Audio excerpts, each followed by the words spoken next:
Fresh news की सारी खबरें आप तक। नत्थू कॉलोनी का ये फ्लाईओवर है, इसमें भ्रष्टाचार का एक प्रत्यक्ष ज्वलंत उदाहरण दिल्ली की सरकार का सामने आया है। और हमारे विधायक जितेंद्र महाजन जी ने ये लड़ाई लड़ी, अदालत गए और जो यहाँ के लोगों की परेशानी सामने आ रही है वो हमारे सामने कि किस तरह से ये दुनिया का एक अजूबा फ्लाईओवर है कि जिसके ऊपर साइकिल, स्कूटर, रिक्शा और इसी तरह के कार वगैरह। तो फ्लाईओवर के लिए, रिक्शा के लिए या साइकिल के लिए फ्लाईओवर बनते हैं क्या? फ्लाईओवर रिक्शा, साइकिल के लिए नहीं बनाए जाते। फ्लाईओवर बनाए जाते हैं हैवी व्हीकल्स के लिए, जिससे कि जो आम जनता के बीच में जो लोड है, आप देख रहे हैं कितना बिजी एरिया है सारा। और हैवी व्हीकल्स तो लोगों के घरों के आगे से बिजी एरिया से निकल रहा है, और साइकिल और रिक्शा और स्कूटर, ऑटो स्कूटर, ये फ्लाईओवर में से जा रहे हैं। 2015 में बनना शुरू हुआ। 2017 में जब ये बन के पूरा हुआ तो जैसे ही शुरू हुआ स्लैब गिरने लगे, डेंजरस डिक्लेयर कर दिया गया और फ्लाईओवर को बंद कर दिया गया। दोनों तरफ से आप देख रहे हैं रेड कलर के इन्होंने बैरियर्स लगा दिए हाइट के। और आज लगभग 8 साल हो गए ये फ्लाईओवर, इस बिजी एरिया का फ्लाईओवर, जमुना पार का रोहतास नगर विधानसभा के क्षेत्र में आने वाला, ये बंद पड़ा है हैवी व्हीकल्स के लिए। दिल्ली की सरकार से मैं पूछना चाहता हूँ, आतिशी मार्लिना से, केजरीवाल से, कि जब इस फ्लाईओवर में भारी भ्रष्टाचार हुआ तो वो पैसे की बंदरबाट किन किन लोगों के बीच में हुई, इस पर कोई जांच क्यों नहीं बिठाई गई? 8 साल से इस फ्लाईओवर के बारे में कोई फैसला क्यों नहीं लिया गया? 2021 में जो टेक्निकल रिपोर्ट मांगी गई, वो पिछले 4 साल से वो रिपोर्ट क्यों नहीं आई? वो रिपोर्ट क्यों दबाई गई, क्यों छुपाई गई? इसमें कौन लोग दोषी हैं? किसी के खिलाफ क्या कार्रवाई हुई?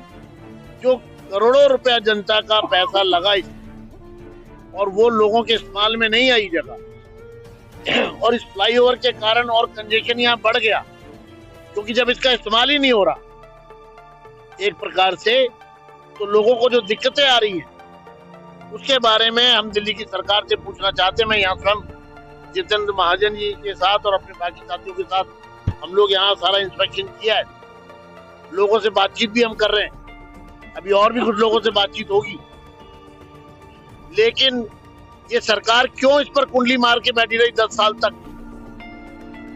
क्यों सरकार इस पर जवाब देने से भाग रही है? हम हाई कोर्ट के ऑब्जर्वेशंस का स्वागत करते हैं। तुरंत इसकी सीबीआई जांच होनी चाहिए और दोषियों के खिलाफ सख्त कार्रवाई होनी चाहिए, उनको आइडेंटिफाई किया जाना चाहिए।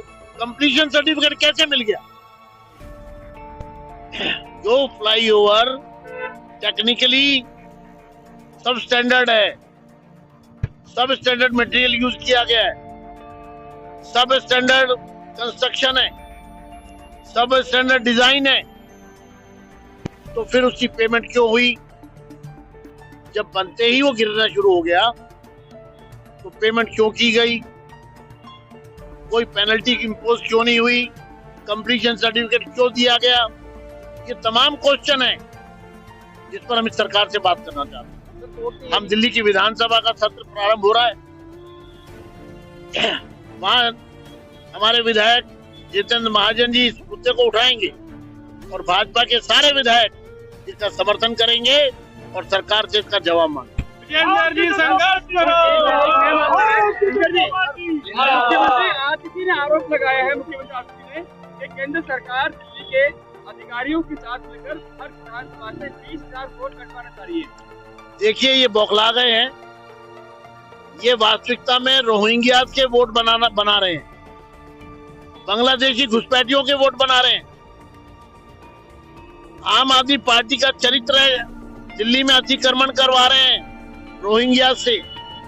ये रोहिंग्या और बांग्लादेशी घुसपैठियों के बल पे अगर दिल्ली में चुनाव के मैदान में उतर रहे हैं तो मैं चेतावनी देना चाहता हूं मुख्यमंत्री आतिशी मरलीना को कि हम दिल्ली को बांग्लादेश नहीं बनने देंगे। इनका एक और है जो इन्होंने पेंसिल चालू करी थी, मगर वो साइट है वो करप्ट हो गई है पूरी। सवाल तो ये है कि हमारी मांग थी, लगातार हम सदन में उठा रहे थे और इसके लिए दिल्ली की जनता से सरकार को माफी मांगनी चाहिए, क्योंकि ये पेंशन, ये 80,000 रिक्तियां जो हुई, वैकेंसीज, जो बुजुर्गों की डेथ हुई या दिल्ली से बाहर चले गए, उसके अगेंस्ट भी इन्होंने पेंशन देना मुनासिब नहीं समझा। 2017 से पेंशन बंद थी। हम बार बार कहते थे अब नए पेंशन नहीं शुरू कर सकते, तो जो वैकेंसीज क्रिएट हो रही हैं उनको तो भरिए। तो हमारा संघर्ष रंग लाया, लेकिन दुख की बात यह है कि केजरीवाल जी की नौटंकी शुरू हो गई कि हमने पेंशन शुरू कर दी है। अरे भाई, आपने वैकेंसीज भर रहे हो आप, ये तो आपको 17 से ही भरनी चाहिए थी।